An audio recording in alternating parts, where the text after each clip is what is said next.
tungsten price in 2025, and the first half of 2026 has just gone ballistic. Over 8% copper, over 4% tungsten trioxide and 16 grams gold. So our flagship project is Golden Ridge, where exploration target there is about 450 to 520,000 ounces at a grade range of 3 to 4. Gold price is north of 4,000, and we're finding the opportunity to look at, okay, could we open pit the top of these things before we go underground? The phenomenal thing about Tasmania is it's got such a fantastic history of mining. In the next 18 months, I think you'll see a lot more sort of progress around how we're going to monetize the Golden Ridge asset.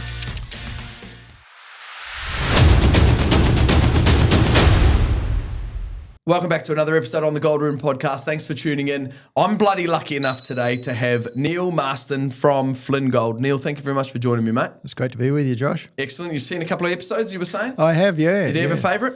Oh, not off the top of my head. Okay, yeah. I've got a couple of favourites. Yeah. Let's turn this into some bloody investors' favourites, mate. Sure. So take us back to the early years of Neil. Okay. Born in East Fremantle, so in the mining industry, there's not a lot of us who are actually born and bred West Australians, but I certainly am. Proud, yeah. Went to public school, Melville High School, through those years. I'm one of four. I've got two older brothers and a younger sister. What do they do? Both my older brothers are electrical engineers, but they've retired now. My sister's travelling around Australia at the moment with a caravan, so good on her. Lucky. Parents both passed, but my old man worked in the hardware game. Mum was a homemaker, as they were back in the 60s and 70s. Yeah, good old days. Yeah, good old days. Had a great growing up in Perth. The population of Perth when I was in primary school was about 700,000 people. So, wow. So I've just seen the city go from strength to strength, really, as far as growth's concerned. First opportunity out of school, actually enrolled to do surveying at what's now Curtin University, but they called it Waite at the time. Passed on that because I got an offer to work for the Lands Department as a trainee draftsman. So straight out of school, basically into the state government for 4 years on a traineeship. That was an eye-opening experience, but got qualified. In what way? Working with the government? Work ethics and the whole sort of how government works. Yeah, so you reckon it's was running better back then than it is today? Look, I think efficiencies are a rare commodity in government organisations. You know, it's just the nature of the beast. You know, big bureaucracies. The first opportunity I got actually to sort of leave after my traineeship, I got offered a position with a private surveying company. So I made the switch from public to private, which my parents were horrified at the time because I actually took a pay cut to take the job. But sometimes you have to, mate. Yeah, absolutely. So I suppose a word of advice for young people is if there's an opportunity, don't worry about the pay. Yep. Take the opportunity. So so got into a private surveying firm. I mean, back in those days when I did my traineeship, we were still using ink pens and, stencils and all those sorts of things. Not like today where it's all, computerisation was just coming in. The surveying firm I went to, we actually started doing all of the surveys that I was involved in. We were actually doing what they call pre-cal work, which was computer drafting type stuff. So it was first generation. And then about 3 or 4 years into that, we started doing some work for a mining company. And remember who it was? Very clearly. It was Dennis Horgan's Barrick Mines Limited, which back in the mid-'80s was sort of a giant within the West Australian mining industry. Got a chance to join them, looking after their tenements and also their drafting team. So managed to fudge my way into that role, really, and never looked back since, really. What about a wife, kids? Yeah, so I'm married, got one son. He's in his 30s. What does he do? Followed into mining? Oh, well, he's done a little bit of, field work and all that sort of stuff, but, he's, enterprisingly doing a few things on the side at the moment. Cool. Barrick Mines Limited was my first employer. They went into admin after about 4 years over situation, and So I got my first redundancy, which, everyone in the mining industry shouldn't be afraid to cop one, because I started a new job the next day, basically. Yeah. At Barrick, I saw all these accountants upstairs getting paid more than me, so I thought I'd better go and do a commerce degree. So I ended up finally going back to Curtin by that stage, and did a part-time commerce degree. Finished it full-time in 1997. I went back and did a year full-time and blitzed that. Just treated it like a job and got through it. Got through it, yeah. Didn't spend much time in the tavern at the time. So, got through that, and then sort of funnily enough, late 90s exploration and the industry was pretty much in the doldrums. So I applied for a job which happened to be actually up in Broome, and ended up heading up in Broome, and I got involved, of all things, in a pearling company. So outside the industry for 6 years, doing pearling for 4, and then the last 2 years up there I was doing. What did it consist of? What were you doing? Go run me through pearling. Well, the pearling industry, it's a phenomenal. We had boats, crews, half a share of a float plane. First time I went out to our pearl farm was in a chopper. There was only 3 ways to get there, and 2 of them were flying. We had about 40 or 50 people on the payroll at the time. Pearling, it's a big logistical exercise, diving for the pearls, seeding them, getting the Japanese techs, all of that sort of stuff. So they brought me in basically to sort of organise the place, because it needed a bit of organising. That was great. We ended up doing a joint venture with Paspalis, so that sort of meant that I wasn't required anymore, and so we downsized the company as part of that joint venture. Then I spent 2 years doing accounting work in Broome for not-for-profits, looking after Aboriginal communities. So It was all community accounting. It was actually a really great experience to go. Went and saw basically most of the communities in the West Kimberley, One Point, Bidgidanga, all those sort of places. Saw a lot of the countryside that a lot of people don't see. Got to develop some fantastic relationships with the Aboriginal people up there in the Broome area. So that was a really good sort of experience to fall back on, because when I came back into Perth in 2004, I ended up getting back involved in the mining industry. Southdown magnetite project down near Albany was held by the company that I'd worked for before, called Grange Resources. So they brought me in as a project manager to lead that, and that was the start of the next phase of my career, which is mining. Got me to here, yeah. So beautiful. Been back in the game for over 20 years. Give me a rundown of the your past 3 companies that you were working with, mate. Yeah, so 2010. Little segue into Flynn Gold. Yeah, so I suppose GFC, so Grange Resources, as I said, I was working there on Southdown. We ended up, Grange, we had the opportunity to buy Savage River in 2007-8. That took about a year, and big transaction. It was like a $300 million sort of transaction, bit of really a reverse takeover, because the owners of the mine over in Tasmania, at Savage River, wanted the Southdown magnetite project as a pathway project. So it was basically they got 60% of the company for that. Good deal for the Grange shareholders. At the end of that, new management basically came in. So that was announced. The crazy timing is everything in this game, but we announced that transaction the day that Lehman Brothers shut their doors in the US. So great it was timing. like perfect timing. The share price went, instead of the other way. But sort of at the end of 2008, took a redundancy. Spent a year just sort of working for another company, and then got itchy feet and rang up some of the guys from the old Grange days, and basically they're spinning out the Horseshoe Lights copper mine, which I'd been involved with back in the 90s when it was running. We listed the company in 2010 called Horseshoe Metals, and started drilling around the extensions to the ore body, which was still left under the pit. back in the day when we were running it, I mean, the copper price was lucky to be $1 a pound. So you want to be in copper now, mate? Yes, mate. It's over $6 US and, looking really good. So, Horseshoe Metals, ran that for about 5 years. Shareholder changes, sort of behind the company, played a fair bit on, the back end of that period. So, made the move to go and do something else. Spent about a year building up another portfolio of ground, Midwest area of Western Australia. Copper gold sort of theme again. And of course, anyone looking for copper up in the mid WA areas was playing on the DeGrussa Samphire discovery at the time. And then 2017, we listed another company called Briar Resources.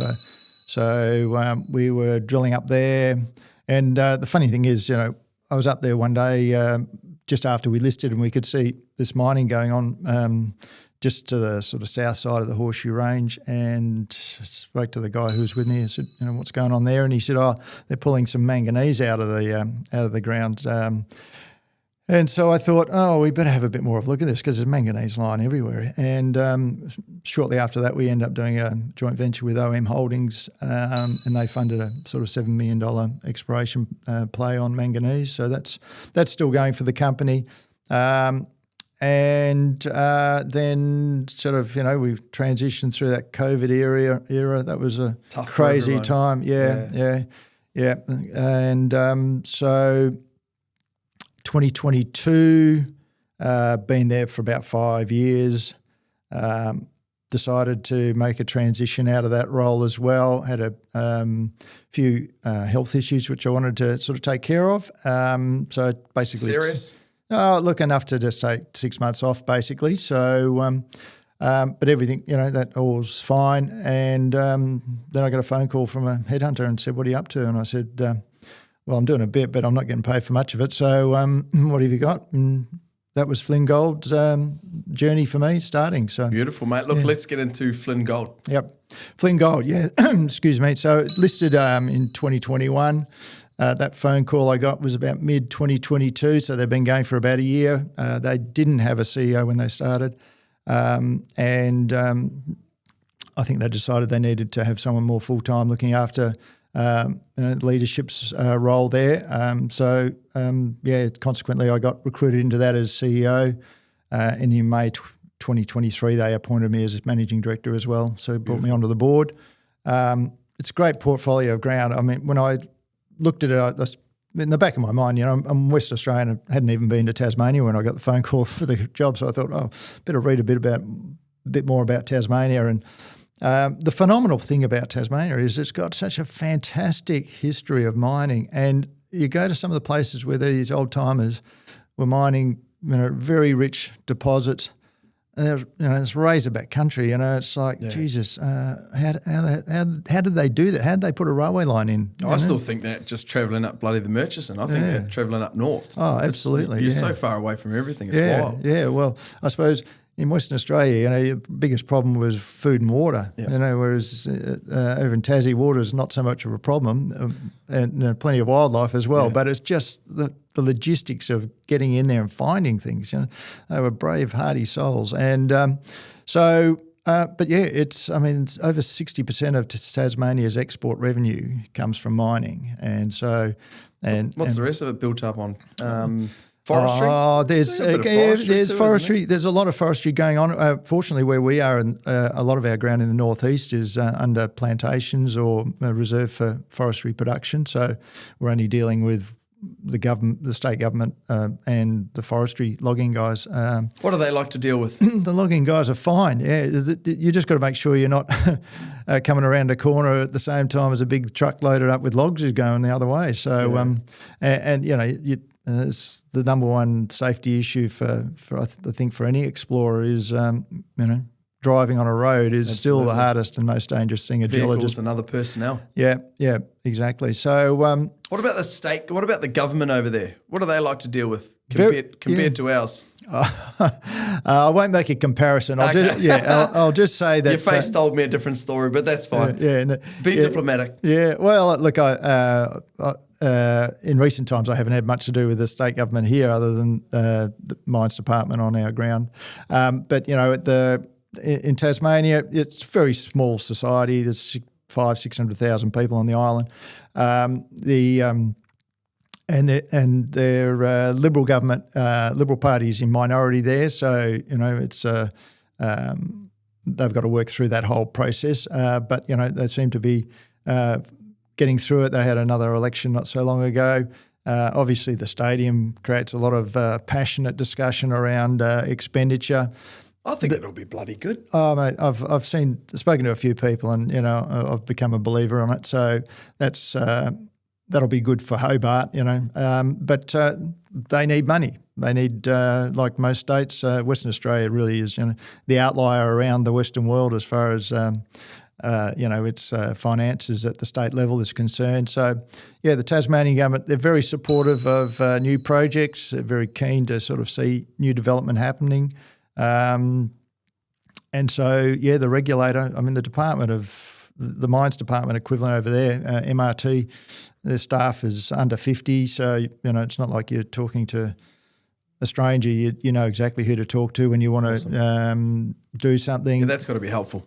Absolutely. The team at MRT come out and see what we're doing. So we put in a work plan, and they'll come out and check the site before we do it, sign off on it, and then come and visit whilst we're doing it or after. So they're very engaged. Social license is such a huge thing these days. You've just got to do the right thing from the start, and because your reputation is everything, and if you blow it on something, then it's very hard to restore it. Try and claw it back. Yeah, look, really a great place to go. There's plenty of service providers, like there's drillers over there. They're not. Who are you using? So there's a guy, Brian Williams, runs a company called Whole Core Drilling, and he and his son run a Cortec 1800D drill rig for us. Fantastic service from him. So, he's been great. We've had him contracted for about 2.5 years solid working for us, so it's great to have him as part of our team. That's fantastic, mate. So your recent ASX results, do you want to go into that? Because it looks pretty bloody promising. Well, look, as I said, we've got some fantastic projects. Our flagship project is Golden Ridge, where we've put out an exploration target about 18 months ago on that.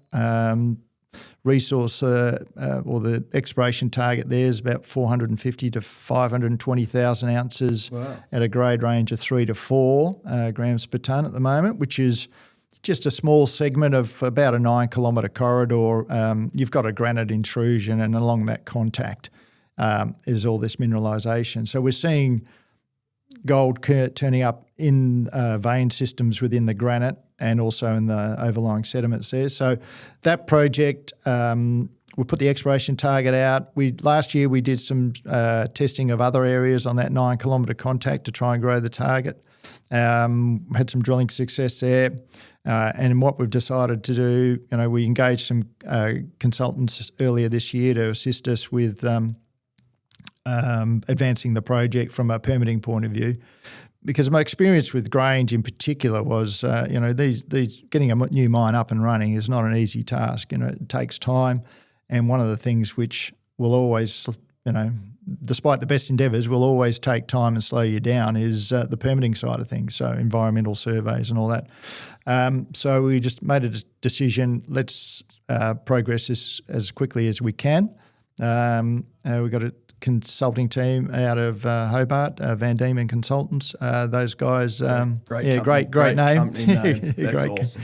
Yeah, so Richard and Colin there, they've been helping us on the permitting side, and basically we were with them a few weeks ago. We pegged a mining lease up there on the 30th of June. We lodged a mining lease application with MRT, and that covers about 3 k's where this exploration target is, and also down the road about 6 k's south of where these deposits are is some really nice cleared pine plantation. So the loggers have come in and cleared the pines, about 70 hectares of land there, which is pretty much the top bit of it's flat, and then there's a bit of relief at the western side of it, but it's like right next to a public road. and it was like, wow, this is a spot. It's close to a bitumen road down the hill a bit further. There's power, for us it was like we wanted to have a site which we could get permitted. It gets back to this question: how are you going to get a mine permitted in a jurisdiction which a lot of people think is going to be difficult? So obviously you look for somewhere which has already been disturbed if possible, so your impact is low. What's the plan and what's the process for you start hauling rock and then where are you taking it to? What's the plan for a processing plant? Yeah. So look, it's we're looking at sort of two scenarios. The exploration target we put out was based on high grade veins, underground mining. Yep. It was done at a gold price which I think was probably less than $3,000 US. We're now, 18 months later, and gold price is north of 4,000, and we're finding that the opportunity to look at, okay, could we open pit the top of these things before we go underground? Those things are all on the table. Processing plants in Tasmania for gold at the moment are also, there's Henty Gold Mines running that's scaled at 350 to 400,000 tonnes per annum throughput. The old Beaconsfield mine's not operating at the moment, but that was a similar size plant. And you look at it and say, okay, well, if we can be putting 500,000 tonnes or something through a plant, what do we need, infrastructure-wise? How do you manage tailings? There's a lot of new technology coming out. You just have to look at what the options are as far as putting tailings back underground, turning dry stacking tailings with waste rock. All those things are sort of the new technologies which are improvements upon the sort of traditional tailings dam. And that's what's going to drive investment. Is that it's all very well. So we've got the gold in the ground.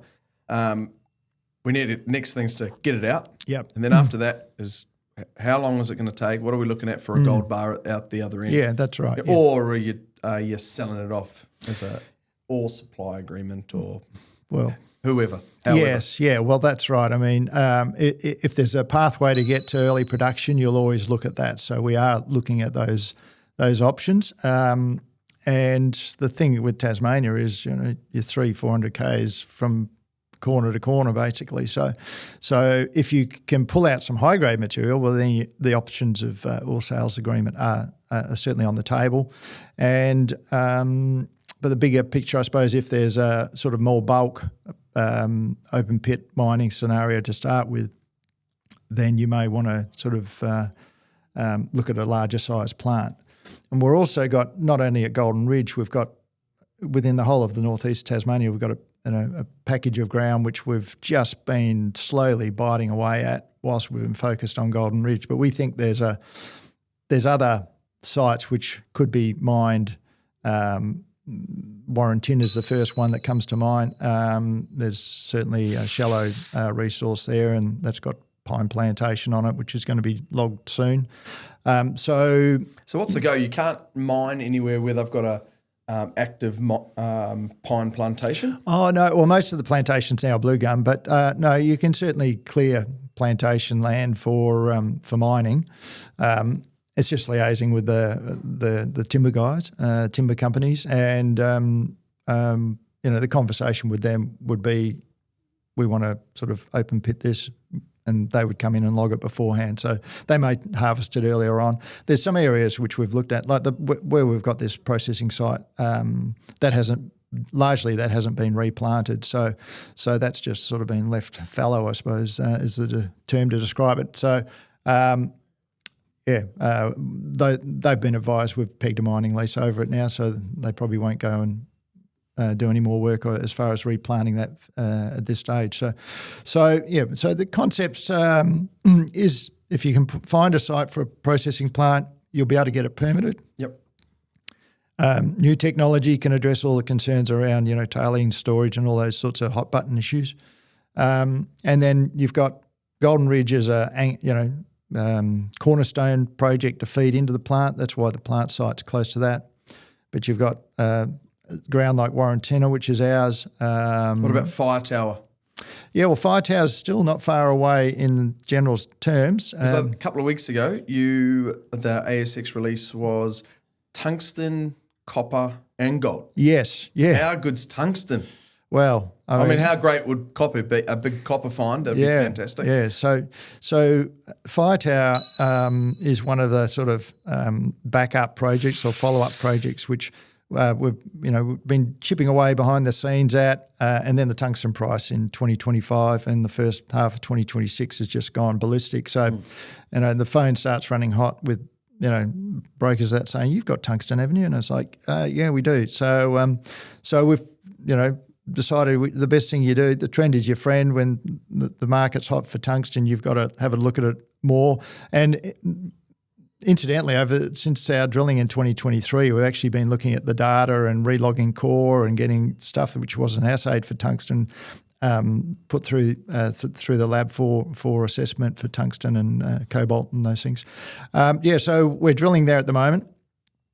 Brian's up there with his rig and doing a great job. We've re-entered two old holes which were drilled by Greatland Gold in 2019. We bought it off Greatland in 2023. First hole of that was reported a couple of weeks ago, and so we tested 80 metres below a hole we extended in 2023. The upper holes had 17 metres at 2.3 grams gold and 0.51% tungsten trioxide. 80 metres below that, so down about 200 metres from surface, still pretty shallow. We put out 9.64 grams at roughly 2.5 grams per tonne gold and roughly 0.3% tungsten trioxide, plus 0.5% copper.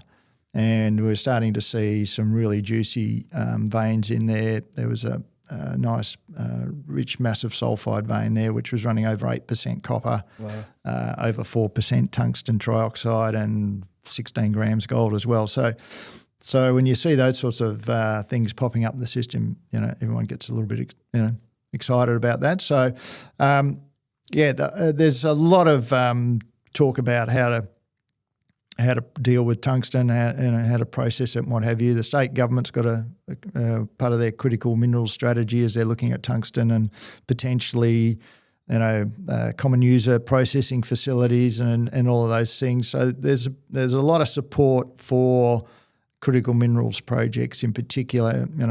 Everyone in society recognises that the importance of these things. Absolutely. And so we're engaged with advancing that as quickly as possible. A lot of investors are saying, how much have you got? And I said, well, we'll know in 6 months when we put out our mineral resource estatements. So, and before you can do that, you need a bit more met test work, which we hadn't done. So when you need to go and drill, get some core for met test work, you may as well drill some more holes. So the program's about 10 holes, 1,600 metres at the moment, and we'll see how that goes. Now that we're sort of on the side, if there's some good hits come out and we need to drill a bit more, I'm sure we'll be able to do that. But yeah, the aim is at the moment is to put out a mineral resource estimate, probably an exploration target attached to that over the next 6 months, and then we can talk to well, we've got optionality on what we do with it next. So whether we bring in a partner, talk to the Americans, What's Flynn Gold's market cap? At the moment, about 12, 13 million. Okay. What do you got set aside for your current drilling program? So we've in the budget at the moment, as I said, we've got another 1,000 metres of drilling at Firetower to do. We've got approvals from the MRT to put 20-odd holes in at Brilliant on Golden Ridge, and that will be resource definition extension type drilling activities. So they're the first two things we've got lined up. We've got a pipeline of other things which we haven't locked in from sort of funding point of view, but in the pipeline, there's follow-up work at Warrantina. And those sorts of things. So yeah, we're always looking ahead to the next step.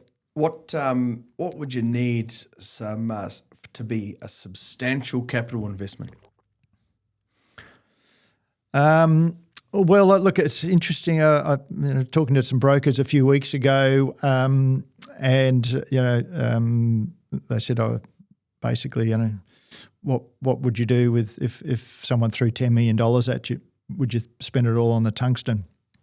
I said, well, fair bit of it would have to go on that.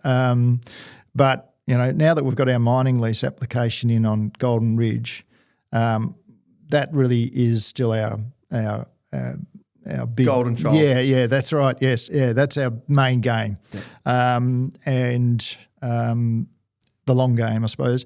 So we want to progress that as much as we can.